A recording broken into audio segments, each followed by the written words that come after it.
Kemudian ma'asyiral muslimin, sebagai penyempurna dari bahasan sebelumnya, pada bahasan pekan yang lalu telah kita bahas mengenai salah satu mukjizat Nabi Muhammad SAW yang disebut dengan insyiqaqul qamar, yakni terbelahnya bulan di zaman Nabi Muhammad SAW. Secara dalil Quran, hadisnya kemarin telah disebutkan, bahkan fakta ilmiah pun telah disebutkan. Jadi fakta ilmiah pun telah disebutkan dan telah dibahas pada pertemuan sebelumnya. Baik. Kemudian kemarin ada sesuatu yang sedikit saya singgung, adalah mengenai pernyataan sebagian ulama bahwa tentang kebenaran, bukti kebenaran insyiqaqul qamar pun juga disaksikan oleh seorang raja India, yang sebab itulah maka raja itu masuk dalam Islam, dan itu raja pertama yang masuk Islam di benua India di zaman Nabi Muhammad SAW. Nah, secara ilmu hadis mengenai hal tersebut diisyaratkan dalam hadis Al-Mustadrak karya besar Imam Hakim, diriwayatkan kepada seorang sahabat Abu Sa'id Al-Khudri radhiyallahu anhu. Beliau mengatakan bahwa telah datang kepada Rasul seorang raja India yang membawa satu keranjang zamzabil jahe. Kemudian Rasulullah dibagi-bagikan kepada para sahabat yang lain, kitatan, satu potong. Dan beliau mengatakan bahwa aku tidak tahu ada hadis yang Rasulullah pernah makan zamzabil kecuali hadis ini. Nah, hadis ini dikritisi oleh para muhaddisun tentang kesohihan hadis ini, tentang adanya raja India. Bahkan ada yang mengatakan yang dimaksud ini adalah bukan raja India, raja pada Rom, tapi dari Rom. Tetapi para mu'arikhun, para sejarawan yang kemarin saya sudah sampaikan, para sejarawan mencoba terus menggali tentang kebenaran kisah-kisah ini. Ternyata tidak sedikit para sejarawan yang mumpuni di bidangnya, baik dari benua India sendiri ataupun dari luar benua India sendiri, menggali tentang kesohihan ini. Dan ditemukan memang secara fakta dan sejarah. Pertama, kemarin prasasti yang ada di wilayah itu yang menyatakan mengenai kejadian hal tersebut itu ditemukan. Itu ditemukan juga. Kemudian juga ada manuskrip kuno yang kemarin telah saya sebutkan juga, yang ditemukan di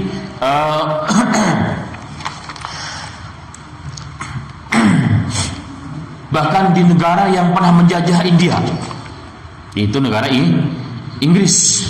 Jadi mereka punya museum kuno. Di sana ditemukan mengenai manuskrip kuno menyatakan mengenai sejarah masuknya raja India pertama. Dan kemarin kisah secara singkat telah disebutkan, yang dalam catatan manuskrip tersebut ada nomor induknya juga disebutkan, namanya adalah Cakrawati Farmash. Kemudian dirubah namanya menjadi Tajuddin, dan beberapa riwayat menyebutkan perbedaan nama yang berbeda karena memang dialeknya berbeda, bahasanya juga berbeda. Nah, ini fakta-fakta yang tidak bisa dipungkiri. Kemudian kemarin juga ditemukan tempat meninggalnya Malik ini, Cakrawati Farmash atau Tajuddin atau Sarbanak, dalam beberapa riwayat nama beliau, beberapa nama, meninggal di salah satu pelabuhan besar di wilayah Oman, negara Oman, bukan ibu kota Yordania, Oman yang di samping Yaman. Di sana turun temurun bahwa kuburan yang ada di sana yang sangat bersejarah. Jika ditanya kepada orang-orang tua di sana, mereka mengatakan, kami semua menyatakan bahwa ini adalah raja India yang katanya setelah berislam dengan Rasulullah di Mekah, mau pulang ke Malabar, pulang ke India, beliau meninggal dunia di tengah jalan. Dan ini dibuktikan secara sejarah sampai hari ini pun demikian. Baik. Kemudian juga saya temukan selama sepekan ini saya terus mencoba mencari kebenaran mengenai hal tersebut. Ada satu website yang bernama Nidaul Hind berbahasa Arab juga menyebutkan apa yang saya sampaikan tadi. Dan di sini beliau memang menyebutkan juga hadis-hadis yang diriwayatkan oleh Imam Al-Hakim dalam Mustadrak, dan juga menyebutkan fakta-fakta sejarah. Bahkan di sana ditemukan juga mengenai semacam patung yang dibuat turun-temurun oleh anak raja di sana. Dan juga dalam satu wawancara TV di India pun pernah diadakan wawancara dari keturunan raja India pertama yang masuk Islam tersebut, dan mereka pun persis sama apa yang disampaikan dengan apa yang tertulis dalam manuskrip kuno yang ada di wilayah Britania ataupun di Inggris tersebut, sama persis. Dan ini semua semakin menguatkan sejarah tersebut. Termasuk juga mengenai masjid yang dibangun pertama kali di bumi India, itu juga disebutkan. Termasuk juga para sahabat yang sampai ke wilayah India, yang merupakan permintaan raja tersebut, yang merupakan utusan awal dari Nabi Muhammad SAW, yang sejarawan banyak tidak mencatatnya. Ini ada catatan penting dalam beberapa tulisan para mu'arikhun mengenai membahas masalah ini. Jadi ada beberapa sahabat yang terlewatkan sejarah mereka, tidak sempat ditulis. Karena memang di awal-awal Islam dahulu, terutama sebelum Rasulullah hijrah ke Mekah, ke Madinah, itu banyak luput dari sejarah. Termasuknya di sana adalah Malik bin Dinar. Malik bin Dinar yang ma'ruf, bahkan ulama-ulama di sana turun-temurun meyakini, bahkan ada kuburannya di wilayah sana. Ada kuburan di wilayah sana bahwa dialah yang menjadi dai pertama yang diutus ke benua Hindustan atau India dalam bahasa kita. Dan ini semua dibuktikan dengan sejarah dan fakta yang ada di tempat tersebut. Dan itu juga prasasinya, tanggal pembangunannya, dan matinya juga disebutkan. Dan ternyata banyak dari kalangan, banyak di kuburan-kuburan Arab di sana pun ditemukan di prasasti yang dimaksud bukan di nisannya, tapi di komplek kuburan, di depannya biasanya pintu tertulis. Jadi banyak yang tertanggal sekitar tahun 40 Hijriah. Berarti itu masih di zaman Ali bin Abi Thalib, di akhir-akhir Khulafaur Rasyidin. Jadi datangnya ke sana dari zaman kapan? Itu jadi pertanyaan. Nah, ini merupakan bukti sejarah. Kalau menurut sejarah yang umum, memang masuknya Islam ke wilayah India itu ada 3 fase. ada tiga fase. Yaitu fase yang pertama di awal abad 1 Hijriyah, terutama di zaman Umar bin Khattab. Jadi Umar bin Khattab pernah mengirim pasukan dengan besar-besaran ke wilayah tersebut. Itu di zaman Umar bin Khattab radhiyallahu anhu. Kemudian setelah itu juga dikirim ke wilayah tersebut. Dan ketika di zaman Umar bin Khattab itu pada tahun 643 Masehi. Jadi masih sangat awal-awal tahun Hijriyah. Awal-awal tahun Hijriyah untuk menaklukkan wilayah Makran dan Balujistan namanya. Wilayah Balujistan ini wilayah yang sekarang kalau masuk ke wilayah Pakistan dan berbatasan dengan wilayah Iran. Itu Balujistan, dan memang banyak face-nya banyak orang Arab. Di sana juga terdapat kuburan-kuburan sahabat. Bahkan di wilayah tersebut ada satu kuburan, ada wilayah namanya Pansgur. Itu berbahasa Farsi. Jadi Pansgur, di mana Pansgur itu bahasa Farsi artinya 5 kuburan. Yang dimaksud 5 kuburan adalah 5 kuburan sahabat. Dan ajibnya wilayah itu adalah wilayah padang pasir. Tetapi di tengah-tengah padang pasir terdapat kebun kurma sampai hari ini, dengan berbagai macam bentuk dan jenisnya. Sehingga turun-temurun masyarakat meyakini bahwa kurma itu dibawa oleh para sahabat ketika berjuang. Makan sampai dilempar, akhirnya pada tumbuh. Karena tumbuhnya menjadi satu hutan yang sangat lebat, akhirnya pemerintah setempat dibagi-bagikan ke masyarakat. Dan kita termasuk pernah menikmati buah itu. Itu Pansgur. Tapi kuburan sudah tidak ada, lenyap. Ditelan oleh gurun pasir, ditelan oleh badai dan sebagainya, sehingga ketahuan di mana. Tapi mereka meyakini, sehingga untuk mengenang jasa mereka, maka wilayah tersebut disebut dengan Pansgur, yaitu 5 kuburan. Maka Pancasila, Pans itu bahasa Farsi juga, bahasa Farsi dan bahasa Sanskerta mirip ya. Pans namanya, Pans itu 5. Taib, ala kulli hal. Ini satu bukti. Kemudian di zaman fase yang kedua adalah di zaman pemerintahan Bani Umayyah. Ini ekspedisi Futuhat untuk membebaskan wilayah benua India, dan ini dipimpin oleh seorang jenderal muda yang dikenal hari ini namanya. Umurnya saat itu beliau berumur 17 tahun. Muhammad bin Qasim. Bila orang pernah kenal namanya Muhammad bin Qasim. Beliau masuk dari wilayah Sind yang hari ini masuk wilayah Pakistan. Dan kemudian terus beberapa kali mengadakan pertempuran dan dimenangkan oleh Islam. Kemudian setelah itu datanglah Mahmud Ghaznawi. Itu juga pasukan yang tentunya datang dari wilayah Afghanistan, yang kemudian setelah itu berdirilah kerajaan Islam sampai 800 tahun di sana, wilayah India. Itulah, dan perkembangan Islam yang luar biasa. Di zaman penjajahan Inggris muncullah ulama-ulama yang hebat di sana.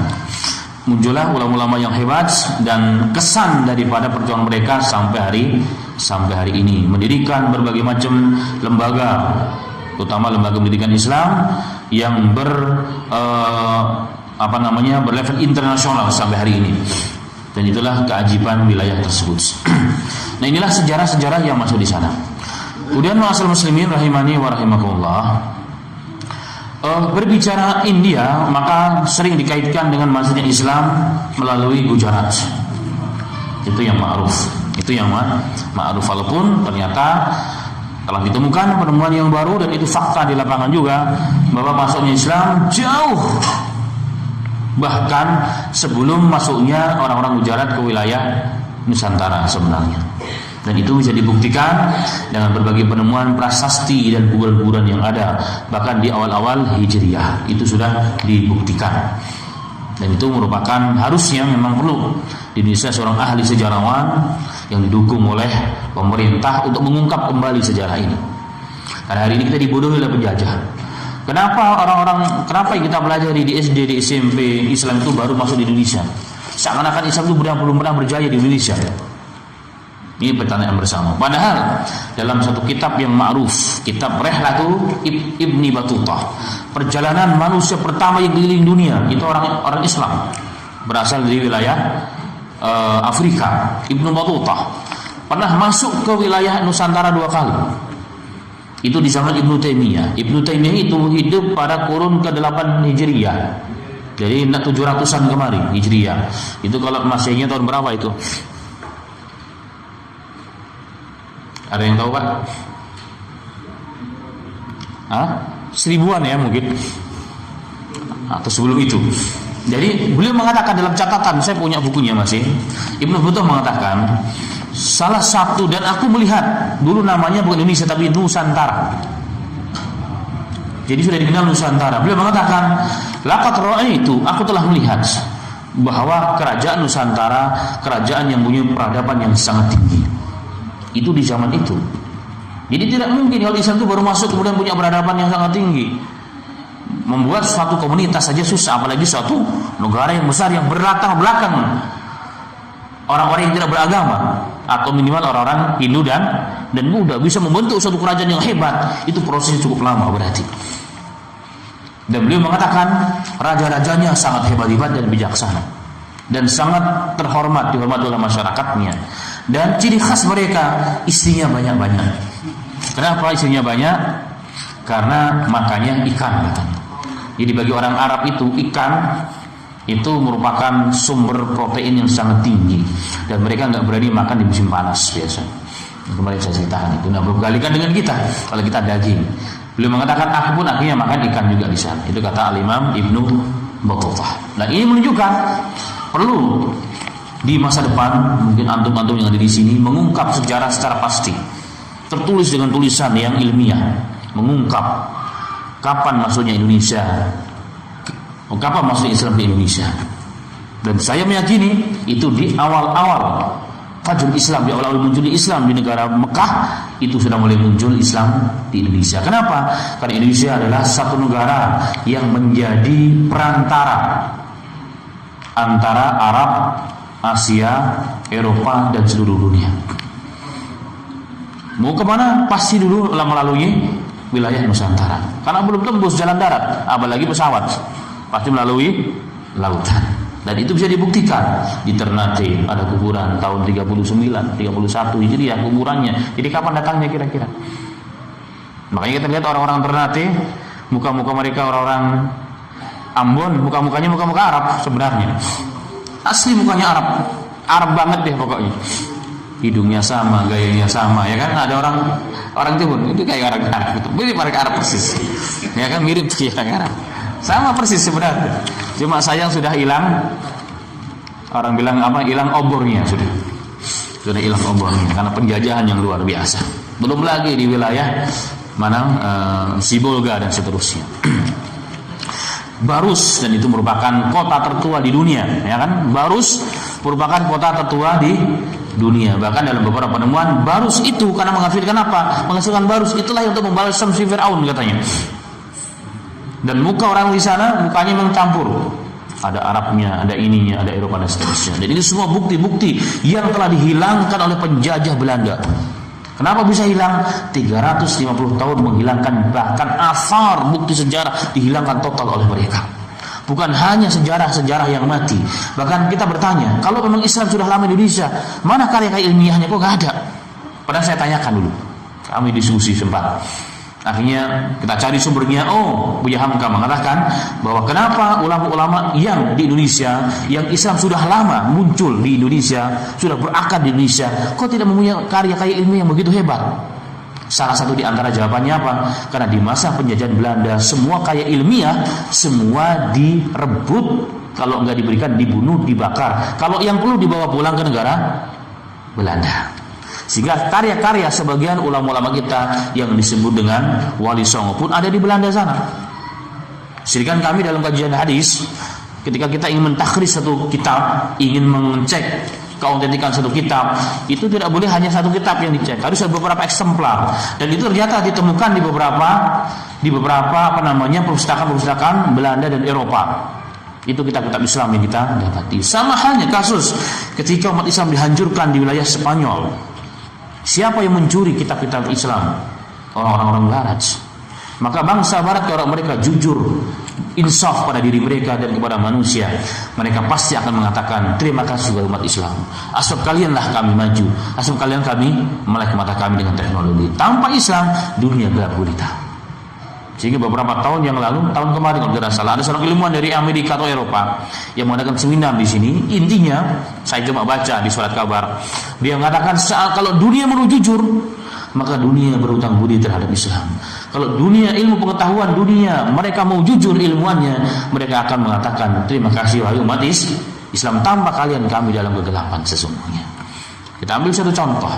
Siapa yang membidangi ilmu kedokteran di dunia ini? Ada yang tahu? Ibnu Sina. Apa nama kitabnya? Al-Qanun, 2 jilid. Anak mana dia? Anak Kabul. Dari mana? Afghanistan. Tidak ada universitas dunia kecuali yang tua, yang hebat, mereka punya terjemahan kitab Al-Qanun tersebut. Yang merupakan sumber kemajuan dari bidang kedokteran. Matematika siapa yang menemukan? Al-Jabbar. Orang apa itu? Orang Islam. Subhanallah. Astronomi siapa? Dan seterusnya. Ini semuanya adalah orang Islam. Makanya kita berbangga jadi orang Islam. Tapi kenapa hari ini kita ketinggalan zaman? Karena kita tidak yakin dengan Islam. Kita mengekor di buntut mereka, nggak akan pernah ketemu. Dan itulah ma'asal muslimin rahimani wa rahimakumullah. Salah satu tujuan kita membuka lembaran-lembaran lama pada kitab-kitab lama tentang mukjizat Rasul, agar kita kembali mengingat bagaimana peristiwa-peristiwa hebat yang pernah Allah berikan kepada Nabi kita Muhammad SAW, yang akan menambah cinta kita kepada Rasul setelah mengetahuinya. Dan kalau kita cinta kepada Rasul, efek yang muncul adalah apa? Kita cinta kepada sunnahnya, sehingga sunnah menjadi kebanggaan, dan kita akan menyesal jika tidak menjalankan sunnah Nabi kita Muhammad Sallallahu Alaihi Wasallam. Jika Allahu Adzim, demi Allah, seandainya sunnah Rasul sudah menjadi kebanggaan, itulah awal kebangkitan umat Islam. Itulah awal kebangkitan umat Islam. Maka dunia akan tunduk dan patuh kepada Islam. India dahulu meliputi Pakistan, Bangladesh, dan India hari ini. Tapi sebelum Inggris meninggalkan benua India, mereka memecah India menjadi dua negara, yaitu Pakistan sebagai kumpulan orang Islam, India khusus orang-orang Hindu. Walaupun sebagian ulama menolak, karena jika terjadi demikian, maka India nanti tidak bisa dikuasai oleh Islam. Tapi kalau India masih bersatu, India Timur dan India Selatan, India Timur itu Bangladesh, Pakistan Selatan itu dulu Pakistan Selatan Timur namanya, tapi kemudian pecah menjadi Bangladesh. Jika mereka bersatu di negara ini, maka tetap yang mayoritas adalah Muslim. Nah ini yang kenapa ulama dulu menolak India dipecah menjadi dua negara ataupun tiga negara, karena mereka sadar jika mereka dipecah-pecah oleh Inggris, karena Inggris tidak mampu lagi melawan kekuatan umat Islam dan ulama di sana, para mujahidin. Tapi sebelum dia tinggal, dia ingin kotak-kotak di Pakistan. Ada namanya India, itu orang Hindu, Pakistan Selatan dan bagian Pakistan Timur. Dan Pakistan Timur itu Pakistan ada dua, tapi Pakistan itu dibelah dengan India, Bangladesh dan Pakistan, sehingga mereka akhirnya pecah. Nah, seandainya mereka bersatu ini tiga negara tambah Kashmir, pastinya umat Islam masih mayoritas di wilayah tersebut. Tetapi karena tidak, maka Islam di India menjadi minoritas, walaupun masih agama nomor 2 terbesar setelah Hindu yang ada di sana. Tapi akibatnya apa, masalah muslimin hari ini umat Islam tidak sedikit mengalami siksaan dan juga intimidasi, walaupun itu kecil. Gara-gara menyembelih sapi, umat Islam dibunuh. Kenapa? Karena sapi dianggap sebagai Tuhan mereka. Nah, ini kasus-kasus yang terjadi. Tapi walau demikian, tetap umat Islam menorehkan sejarah yang luar biasa di sana, terutama di bidang teknologi, di bidang pendidikan. Kalau berbicara mengenai pendidikan, memunculkan di sana lembaga-lembaga yang bertaraf internasional, yang merupakan buah karya ulama-ulama Islam. Satu di antaranya adalah Lucknow. Itu yang didirikan oleh Maulana Nizamuddin dan Maulana Muhammad Sahlawi, dan telah mengukir sejarah di dunia keilmuan Islam, mengeluarkan ulama-ulama kaliber internasional dari sana. Kemudian juga ada namanya Madrasah atau Jamiah Deoband. Itu juga mengeluarkan ulama-ulama yang bertaraf internasional sampai hari ini, dan santrinya atau mahasiswanya itu datang dari penjuru dunia. Bahkan zaman dahulu ketika Mesir sedang dalam kejatuhan tentang pendidikan di Al-Azhar, maka dunia berkiblat kepada Deoband. Karena sampai hari ini sistem pendidikan talaqi, terutama ilmu hadis dan sistem periwayatan hadis, itu masih terjaga di wilayah tersebut sampai hari ini. Kemudian ada lagi lembaga pendidikan yang bersifat lebih moderat, yang disebut dengan Universitas Aligarh. Itu di Delhi, itu punya orang Islam sebenarnya, oleh para tokoh-tokoh Islam yang bernama Sayyid Ahmad Khan. Itulah yang mendirikan hal tersebut, yaitu Muslim University of Aligarh atau Aligarh University. Hari ini menjadi universitas yang sangat besar, dan orang Indonesia banyak di sana sebenarnya, dan cukup bagus, luar biasa. Ada lagi namanya Universitas Usman di Hyderabad, itu juga punya orang Islam, dan di berbagai tempat besar. Dan ajibnya sampai hari ini di belahan dunia India, Pakistan, Bangladesh, itu banyak sekali para mahasiswa, mahasiswi, santriwati dan santriwa atau santri yang belajar di sana dari seluruh penjuru dunia. Itu ajibnya. Itu yang kita heran. Sampai di daerah-daerah pedalaman, itu pokoknya ada pendidikan agama, pasti ada orang luar negerinya. Itu yang hebat. Kenapa demikian? Itu jadi pertanyaan. Karena di sana semua pendidikan agama semua gratis, tidak ada yang bayar. Bahkan masyarakat yang memberikan santri yang belajar itu bahkan dikasih setiap bulannya untuk jajannya itu. Selain makan minum ditanggung semua oleh mereka. Siapa yang menanggung? Masyarakat yang memang paham. Nah, inilah perbedaannya. Makanya kenapa pengaruh luar negeri di sana begitu kuat, itu diperangi oleh orang Islam, karena ternyata masyarakat di sana dibela dan dikokohkan oleh lembaga-lembaga Islam yang sangat begitu hebat sampai sekarang. Lahirnya pemikir-pemikir Islam, apalagi mujahid-mujahid ini semua dari wilayah sana, dari wilayah tersebut. Nah, inilah diantara sejarah tentang Islam yang awal mula kita bahas adalah mukjizat Rasul sallallahu alaihi wasallam yang berimbas kepada Islamnya seorang raja India yang pertama kali di tempat tersebut melihat mukjizat Rasul sallallahu alaihi wasallam.